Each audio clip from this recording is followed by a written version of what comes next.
gains from digital assets to be taxed at 30%, RBI to launch its own digital currency, e-passports to be made available to Indians soon, drones to boost agriculture sector in India.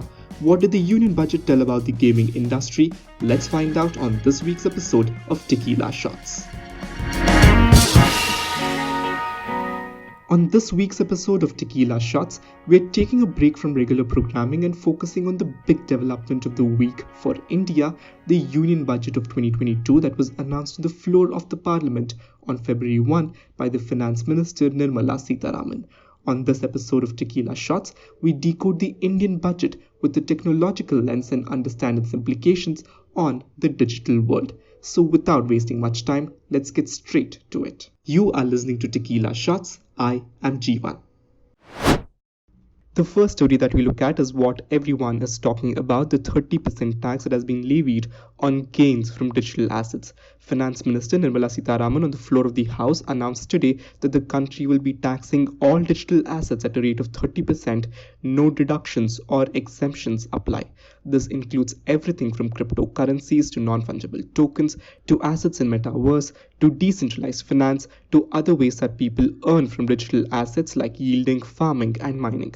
Moreover, the government also plugged loopholes saying that gifts of virtual assets shall also be taxed for the recipient at 30%.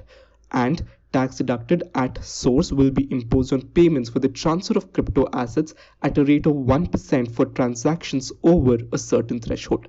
The finance minister in the press conference held after the budget presentation clarifying the government's stand on cryptocurrency said that cryptocurrency is not really currency. She said, and I quote, "Currency only rests with the RBI, everything else is digital assets and will see 30% tax." End quote. Additionally, the finance minister confirmed that crypto holders cannot offset their losses from cryptocurrencies with the gains, which is allowed for stock investors. However, the government is yet to confirm whether and how it will allow cryptocurrency and how it would regulate transactions on non-exchange wallets. There are an estimated of 15 million cryptocurrency investors in India with total crypto holdings of around 40,000 crore rupees according to industry estimates.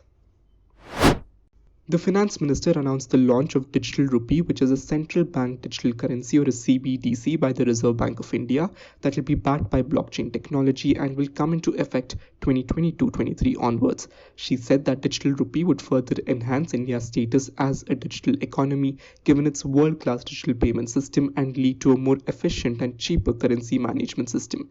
In a recent speech, the RBI Deputy Governor Rabi Sankar had said, and I quote, "CBDC is the same as currency issued by the central bank but takes a different form than paper or polymer. It is a sovereign currency in a digital form and it would appear as liability or currency in circulation on the central bank's balance sheet. CBDCs should be exchangeable at par with cash." End quote. However, there is no formal announcement on how Digital Rupee can be transacted in the country and we await more details from the RBI about that.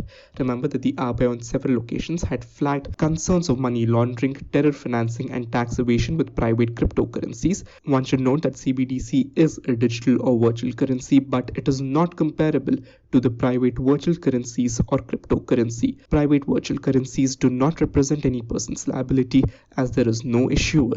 Cryptocurrencies are not money and certainly not currency. In a major boost for the digital economy, the centre, marking 75 years of independence, has proposed to set up 75 digital banking units or DBUs in 75 districts across India through scheduled commercial banks. Sitharaman said that in recent years, digital banking, digital payments and fintech have grown rapidly in India. She said the government has been encouraging them to ensure that the benefits of digital banking reach every corner of a country in a consumer-friendly manner.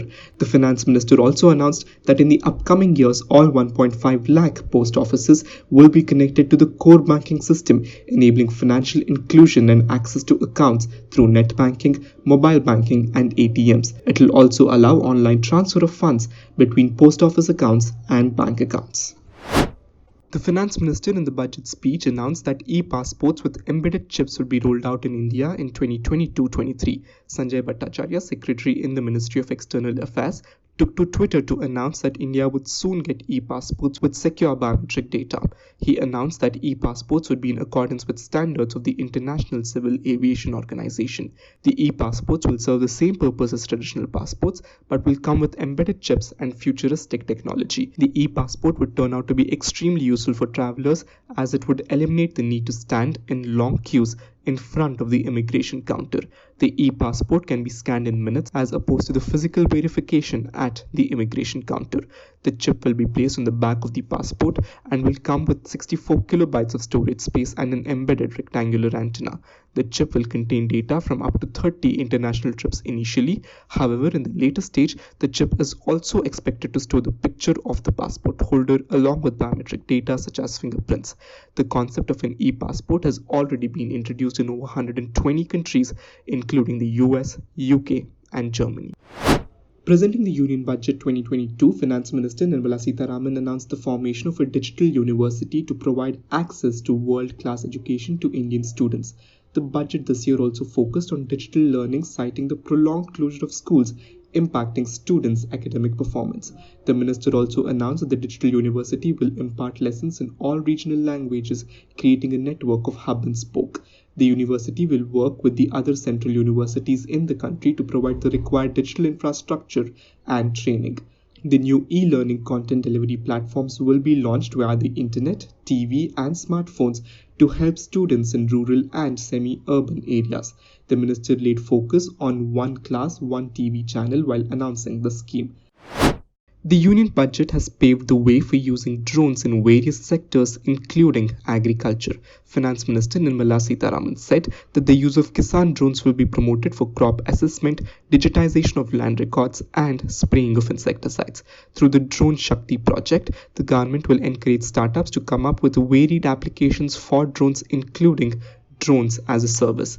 Listing it among sunrise opportunities, the finance minister added that artificial intelligence, geospatial systems and drones, semiconductors and its ecosystem have immense potential to assist sustainable development at scale and modernize the country. They provide employment opportunities for youth and make Indian industry more efficient and competitive. The finance minister proposed the creation of an open platform for India's national digital health ecosystem. It will consist of digital registries of health providers and facilities, unique health identity, a consent framework, and universal access to health facilities. Currently, the government is creating Ayushman Bharat Health Account, a randomly generated 14-digit number that can be used for the purpose of uniquely identifying persons, authenticating them, and reading their health records only with informed consent across multiple systems and stakeholders. India will get commercial 5G services as early as 2022, the Finance Minister Nirmala Sitharaman said in the Parliament. The government will hold an auction for 5G spectrum in 2022 and the implementation of services will happen in 2022-23. The spectrum auction for 5G network will give telecom companies the license to give the next generation wireless communication services to the masses. A scheme for design-led manufacturing in 5G will be introduced as part of the PLI scheme that the government runs to boost local manufacturing. Airtel and Reliance Jio have already trialed their 5G services in certain areas in the country, showing the effectiveness of the infrastructure that they have invested heavily in over the past few months. Both the telecom companies have upgraded mobile towers in partnership with 5G equipment makers such as Nokia and Ericsson. Airtel recently announced that it would receive an investment of about $1 billion from Google, a major chunk of which will go into the enhancement of 5G services in India. Apart from 5G, the Finance Minister also spoke about the extent of broadband in rural India. The Finance Minister said all rural areas in India will get the optical fiber network through a multitude of contracts with a focus on providing rural India with larger broadband connectivity. Sitharaman also said that the government will announce reform measures to facilitate the proliferation and penetration of broadband and telecom connectivity in India, a move that will be a major push for India's Digital India program.